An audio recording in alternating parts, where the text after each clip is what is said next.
Good morning. Good morning. Woo! It is like what is happening to you? I'm getting there. Don't panic. We're a little behind today. It's day number 2 of blizzard number 12,752, and that's just in 2022. What a gross day. It stopped snowing. It is 2/22/22, however, so I guess it's there's a palindrome. that. Yeah, how exciting. Wow, look at you knowing all your English words. Thanks. We're upstairs today because there's so much snow in the window well of the basement. It's basically pitch dark down there and it's freezing. So here we are. Good morning, good morning, good morning to all of you. All right. It's weird being this side of you, actually. It's true. The whole thing's weird. Unshowered, because I have to go to a thing later today and we're going to have to shovel like 16 times before we go. So I thought, what's the point of showering and then basically looking like this after the fact? It's a tightrope we walk, people. MSUM is shut. Yeah. Second day run. Is that someone snow blowing our driveway? I feel pretty confident that it is. Oh, no, it's not Wayne. Yeah, we'll owe Wayne and Trish dinner. Wayne and Trish, if that's you. Bless you. Thank you. Thank you. Okay, let's get to the subject at hand. Gripping, as I know, the shoveling of our driveway must be for all of our watchers. That is kind of awesome. Not kind of, incredibly. We have fantastic neighbours. Yeah, we do. It's one of the good things about living in North Dakota. Your neighbours are generally always fantastic. I mean, their neighbours are wonderful. It's us. Oh, yeah. Amazing. Amazing neighbors. Okay. Wow. We're a little off our game today. We're talking about this book, Your Time to Thrive. Did you know that Ariana Huffington, in addition to the Huffington Post, started this thing called the Thrive Global, all around, I don't know, science and other things. But this is a book about the science of micro steps. So if you know anything from James Clear and Atomic Habits, or, like do one small thing to make a change, all those things, those are all this same idea. And it's really about don't do that sort of all or nothing model of life, because most of us can't accomplish that. So, I'm going to lose 50 pounds. Starting today, I'm going to have no sugar. Good luck. I don't believe that's possible for most people. There are those super crazy people who can make extraordinary proclamations and changes. I would not be one of them. So, micro steps feels much more manageable. Have you ever made any micro steps, Dr. Manning? I'm sober.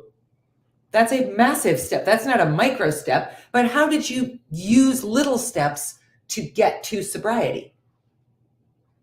Or to maintain sobriety, let's say. Well, the little steps. One of them, actually, yes, I listened. I've said this before, and I learned this. A powerful but hard lesson is I learned. There's a huge difference between hearing someone and actually listening to what they're saying to you. That was a step for me. Yeah, you were bad at that. I was terrible at it. I'm better at it. I wish I could say I'm completely fantastic at actually listening to people, but I don't still. But that's sometimes some things I strive towards.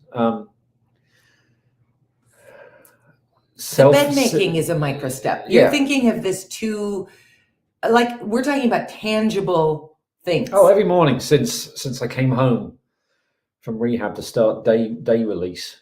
It's probably not the correct term, but I call it day release. I call it daycare. I've accomplished one thing in my life before I leave the house. I make the bed. I've actually told this story to people who've been sober for 30 years. And one of them actually said to me not so long ago, "Hey, you still making your bed every day?" I said, "Yeah." He said, "I am too. I sleep better when I climb into a tidy bed." Well, and in your case, it was a lesson that you were taught in rehab, because if you can accomplish that, what's the next thing you can accomplish? You've done one thing before breakfast. It's a micro step. You don't have to wake up and say, "I'll never drink again." You wake up and say, "I'll make the bed." And then you make the bed and you say, "I will brush my teeth." Yeah. And then you brush your teeth. So that's a great example. I know someone who told me that he said, I could tell you what I put on afterwards, but I remember my first sober shower.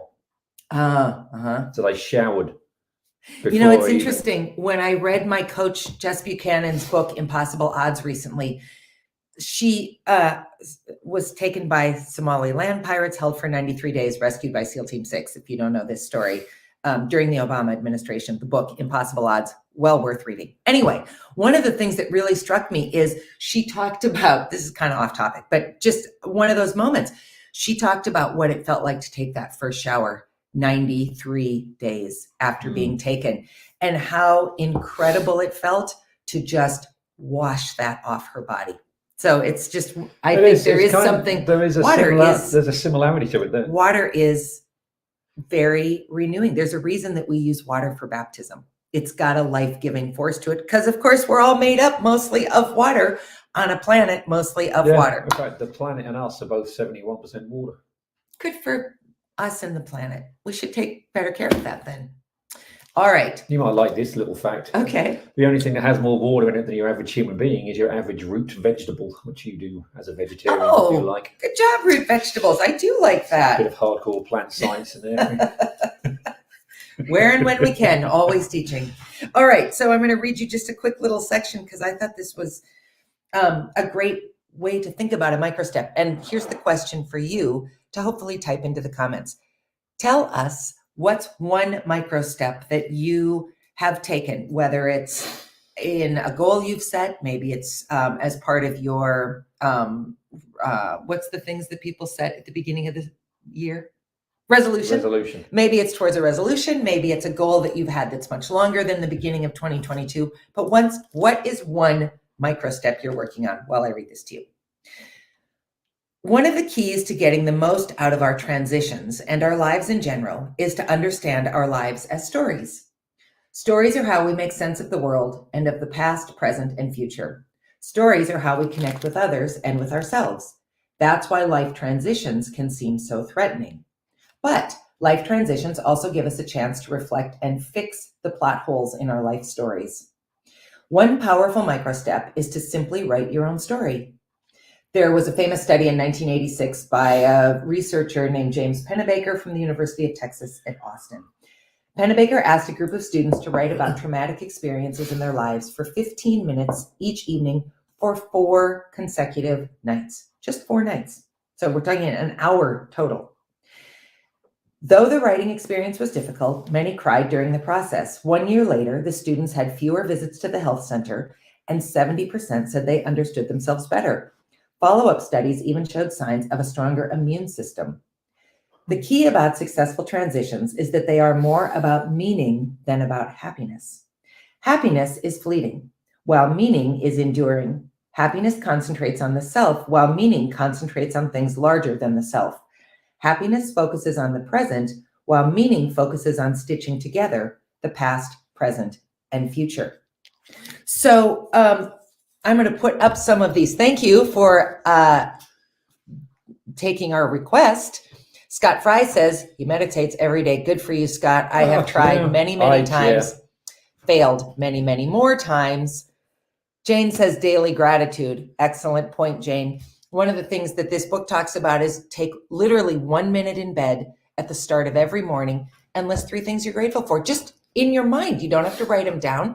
Just start the day from a place of gratitude. That's a good way of doing that. Scott, the book is Your Time to Thrive from the Thrive Global Group by Marina Kedekel and Ariana Huffington. Your Time to Thrive.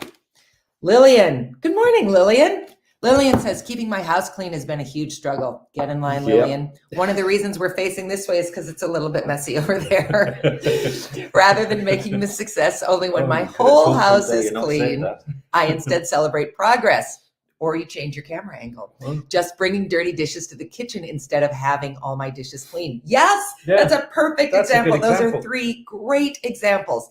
Meditating, daily gratitude, and just getting the dishes into the kitchen versus leaving them, on the table by the couch where you were watching TV or on the table or whatever. You, sir, have always been exceptional at cleaning up after we eat. I credit Jean Mary.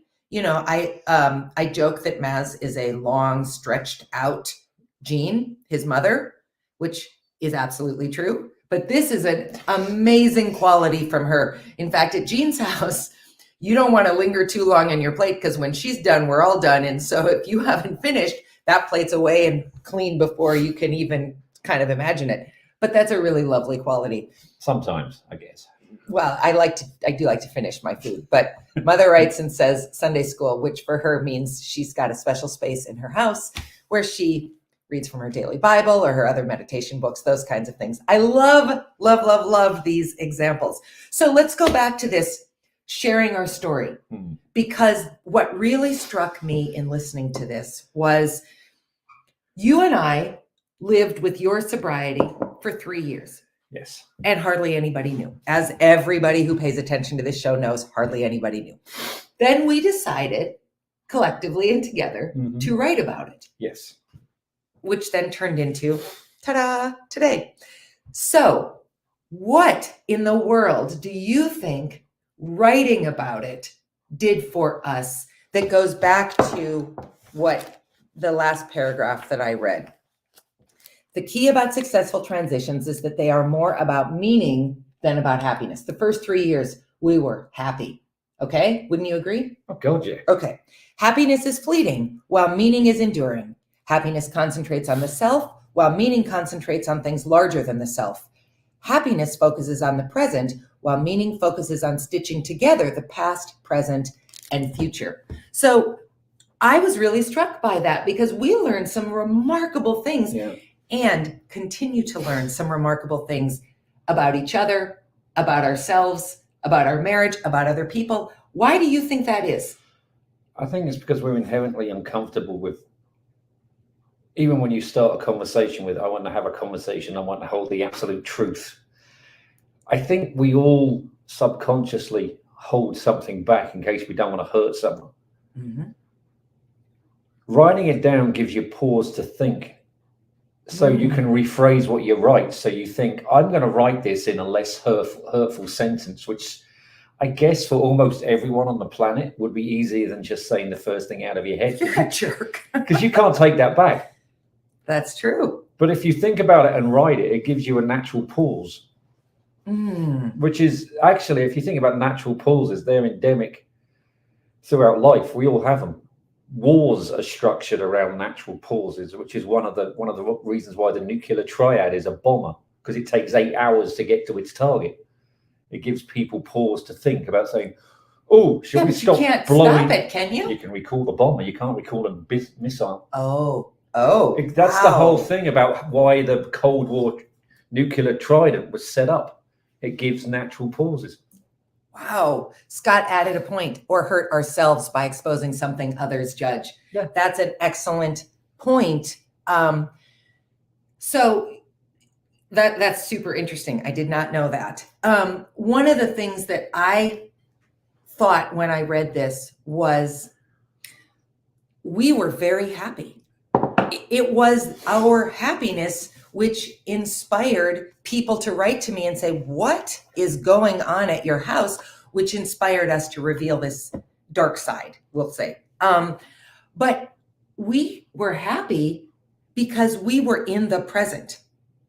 I don't think I think you dealt a lot with your past because you had been through AA and you'd been through rehab and all these places where you were really getting therapy of various kinds. Yes, and you weren't. No, I had not dealt with that. And we had not really dealt with that. You know, we went to 3 or 4 marriage sessions, which were really helpful. They were incredibly helpful. But they didn't take us very far down a retrospective path.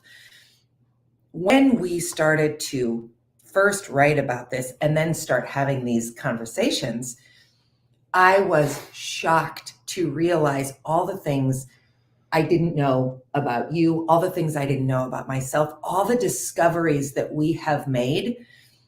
And then, you know, I've sort of jokingly said, when we brought our son Quinn on to be our first guest, he was episode 56. I happen to know that because I just looked this week. We've had a guest on every Thursday, pretty much since then, if you don't count the week that we had to have my eyeliner from England on, my eyebrow pencil. So technically a guest. We've had a lot of guests on. I'm very talkative. I thought I knew about 3 people who could be guests. That was never intended to become an ongoing thing. 3 people. We're a year plus into these conversations, and we continue to find people who have things to say, who have things to reveal, who have things to illuminate for us, for you, Yeah. for audiences who are not on with us live right in the moment. It's incredible. We've had a father and daughter. We've had a husband and wife. It's been fantastic. It's been incredible how these conversations have allowed us to weave the past, the present, and the future both into our lives, into our guests' lives, how our guests have helped do that, how our audiences have done that. It's just been amazing. So to wrap this up, if you only have time in your life for one micro step, let me encourage you to consider writing. Sorry, I was reading something. To consider writing about something that has been hard for you. You don't need to ever share it. You don't need to turn it into a daily thing. You don't need to go public with it. It can remain utterly private to you. But I've said 100 times, had I not gotten a journal while you were in intensive care, I don't think our marriage would have made it. I had to have a place to do exactly what Maz and Scott both said. I had to be able to put down everything I was thinking without worrying how Maz would take it and without revealing anything that I wasn't ready to reveal, which I would have revealed had I just blurted it out. So do some writing. Do some writing for yourself. If there's a reason to share it, go ahead and share it. But you might be amazed at how healing that small act is. And it doesn't need to be, I'm going to sit down and write for 10 hours. Write for 15 minutes. Write for 5 minutes. Talk into your phone in a little notes section. Do something. You will be shocked. You're not going to be graded on this. You can even just write down bullet points. You don't have to string a whole sentence together. Yeah, it's true. It's true. I'm going to put this up because it was so nice of Scott. You both look great. Thanks, Scott. Maybe unshowered is the way to go for us. Yeah, this is a nice write. Thanks. 10 minutes ago, I read an article online called A Reverse Bucket List, and it speaks to exactly this idea. Write about events looking back and their impact. We don't do enough reflecting, and reflecting on the past and the present helps prepare us for the future. And that's exactly what we did by writing this down in the first place. Yeah. We did it. When we did it, it's the first time we reflected together. I mean, we talked, but I think there was always a point. I mean, there was a point where I stopped. So when Dayna said, let's write this down, I thought, all right. I didn't say it. I asked it. Well, Let's you know be what I mean. clear. Yes, but you always again make me sound like. Well, when we agreed Thank you. to write this down, Yes. it was made an all the opportunity difference. for me to say, all right, how am I going to structure this so I don't stop myself? And so that's what I did. And I know that's what Dayna did. It changed our lives, and we had no idea that that was coming. We just did it to do it. So see where it takes you. All right. Sorry, we're 3 minutes past. Have an excellent day. If you're anywhere in the middle of this storm, stay warm. It's brutal outside. And we'll see you on Thursday with our friend Andrea Hochhalter, who's going to come on and talk about some policy work she's doing with a statewide organization appointed by the governor around drugs and how to best manage mental health and some other pieces. Oh, one more comment. Love the recommendation. Writing can be done diligently or with old school pen and paper, digitally, yes, or old school pen and paper. Both are shown to be beneficial. Thanks, Jennifer. Thank you. Absolutely agree. All right. Have a great day. Today's a perfect day to start writing because it's too cold to do anything else. Yes, it is. Talk to you soon. Bye.